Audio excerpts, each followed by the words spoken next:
and taxonomists of the Kerala Forest Research Institute have set out to study plants in their natural habitat. The expedition takes them into the hilly and mountainous tracts of the Western Ghats, which are endowed with a diverse ecosystem consisting of vast expanses of grasslands and prime forests of various types.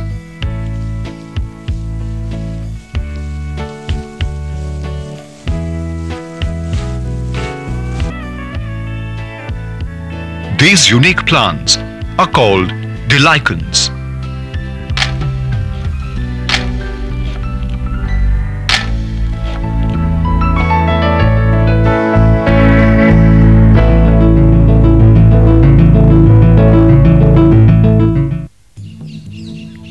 Of the 18,000 to 20,000 lichen species which are known to lichenologists worldwide, the Indian subcontinent is reported to be home to about 2,000 species of lichens. The major known assemblage of lichens is in the Indian region of the North and Northwestern Himalayas, the Central Himalayas. Studying plant population in their natural habitat often involves a long and tiresome trek through the forest.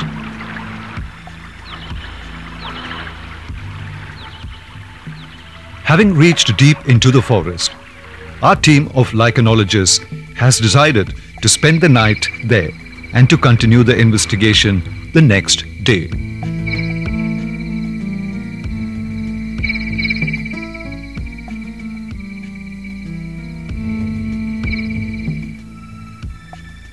Lichens do not grow in isolation, but in communities forming a large colony. They attach themselves to the substrata by hair-like bodies. Based on the extent of attachment to the substratum and the arrangement of tissues in them, the lichen thalli are grouped under 4 growth forms: crustose, squamulose, foliose and fruticose.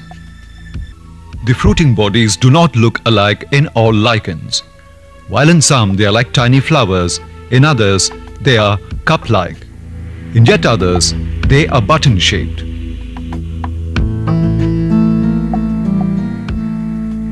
Fruiting bodies in certain species appear as black dots on the thallus.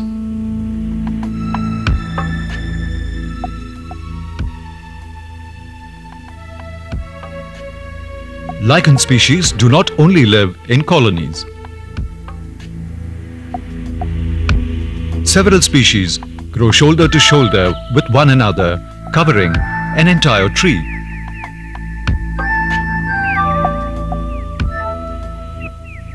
An important part of studying plant populations in the wild is to note down all parameters of their habitat. In this case, it is the nature of the substratum, altitude, and other morphological features that are carefully noted. Samples of lichens for preservation in herbarium are collected along with the substratum. It could be a rock, as is the case here.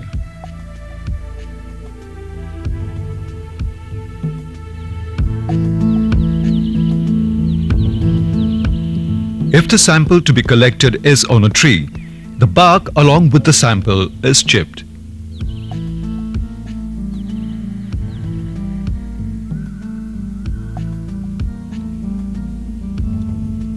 Sample collection is not the end of the study.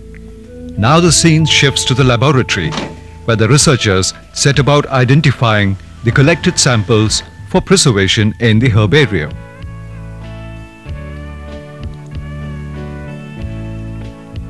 For this, the researchers examined the minute details of the samples. By using a key compiled by earlier researchers, each of the morphological features of every collected sample is compared. It is then classified as belonging to one or the other species.